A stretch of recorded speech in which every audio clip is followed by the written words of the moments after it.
Hello chess lovers, my name is Karina Ambartsumova, I'm Woman Grandmaster International Master, and today I would like to speak how to use simplifications in the game and converting advantages into a win. But before to watch my lesson, please join my channel on YouTube and on Twitch.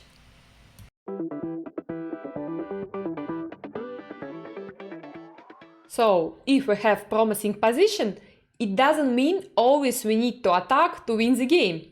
Sometimes we can just exchange some pieces to get positional advantage and then to convert it to the win without any risk. Let's see, to this position, it was played by Anatoly Karpov, he played with white, but before to find any move, let's estimate situation on the board. First of all, it's important to see black king still is in the center. Pieces are undeveloped, rook and bishop, and also rook on a8 is not so good for sure, still not on the game. White has a good position in the center, good pawns, pieces are active, king is safe on c1. If we will speak about black pawn structure, we can see it's weak pawns, double pawns in this position, and pawn structure is really not so good. For sure, we have a rule. If king in the center, it's good to play for attack. Yeah, we can try to open position, to open more files and more diagonals to win the game. But, you know, here we have another solution. Because black has problem not only with king position. Black has some problems with pawn structure and with pieces positions in general. So here we have some interesting way to get very big advantage without any risk and without any calculations.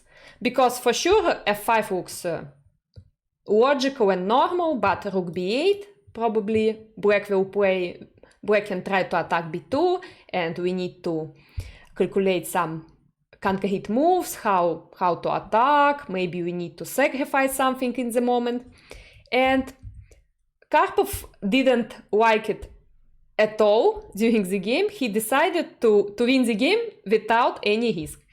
What to do? Let's think. So first he decided to take on c5 and then to force black to take with d pawn. So now the problem not only with pawn on a6 and a4, but also with pawn on c5. Pawns are totally disconnected and pawn structure is really bad, so pawns are weak. So first of all, he decided to exchange bishop for knight on c5. What to do next? Let's think. One of the worst piece in this game is bishop on f8. Yeah, bishop is blocked by pawn, and bishop is really passive. So we can just leave black with worst piece in this position. We can exchange now pair of white square bishops. e5. So his idea to exchange bishops and then to leave knight, very strong knight, against very bad bishop on f8. Another operation to exchange pieces and to get more positional advantage. e5, bishop e7, bishop c6, queen c6, and then queen e2. So now we have idea to attack a4, later maybe we will attack a6 and c5, we'll see. And another idea, not to give any chance for black for counterplay, to exchange queens in some moment, because it will be so difficult to protect these pawns in game. Let's see, c4, black decided to block queen, position, but then we can simply move queen e4. Queen e4, it was played in the game. So after queen e4, we can simply take, and we have very strong idea to bring rook to d4 to attack this pawn. Knight can always move back to attack a4, and it will be not possible to protect all these weaknesses. If h6, we will play h4 for sure. We needn't break our pawns.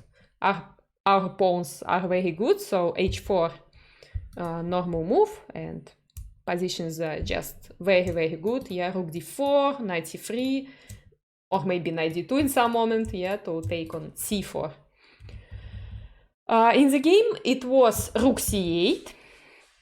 Black played rook c8 to protect queen, but then he just exchanged queens to win a pawn on a4. So now you can see in few moves, after exchanging some pieces, white is able to take a pawn without any problem, and again without any risk.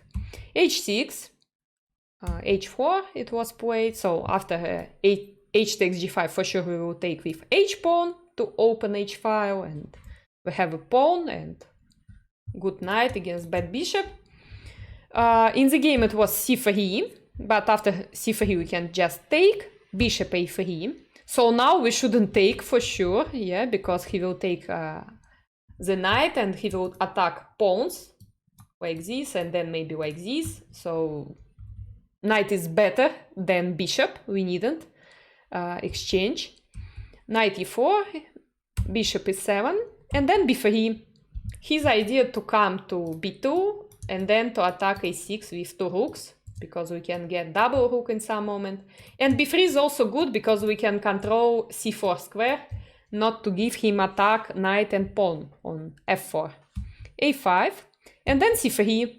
c3 is the idea to do some prophylactic against a4, because after a4 we can take, and there is no rook c4, because rook d4 is possible. c3 pawn can help a rook on d4. Rook a6 it was in the game, rook d4, takes, f6, he moved back with his knight. Now white has two pawns up, and for sure this in game should be winning. King f7, king c2. He attacks a pawn, then we can protect with rook. King g6, rook d7. It's time to activate rook with tempo, with attack. h5, some trick. We want to checkmate with two rooks. So one rook can cut the open file, and another rook will attack. So that's why black didn't take. King f5, then rook g7, king f4, now rook f1 idea. If f takes e5, there is a nice checkmate. Knight e2, rook f3, king need to go to e2, check, and then rook f1, checkmate with two rooks and knight. Knight is good also. Okay, let's see what happens in the game. Rook a4, e takes f6, king e3, then knight e5. No any chance, we have two passed pawns. Okay, three passed pawns, yeah, but we will promote one of these passed pawn for sure. Rook b1, rook d7. It's good to exchange one rook at least, not to give him any checks. Rook a2, rook b2 simply, take, check, king c2. h6 is coming, knight f7, so not possible to stop h-pawn. But he did last trap, king e3. What is the idea for black? Need to be careful till the end. It's so important to keep concentration till last move, because if he will promote a queen, then he can simply do perpetual check. Rook b1, king c2, rook b2, and it's just perpetual check. That's why we need to do some prophylactic move before to promote a pawn. And c4 is prophylactic move, because after rook b1 we can move rook c2, and after rook b2 king will go to c3, And next move is h8. Black resigned in this position. So let's check again. He just decided to exchange pieces to win the game without any calculation and without risk. Because in this position, Black has problem not only with king position. Black has problem also with pawn structure. And with weaknesses, it's weaknesses for long-term weaknesses. That's why we can simply take and then we can attack these weaknesses. Thank you for your attention and see you next time. Bye bye.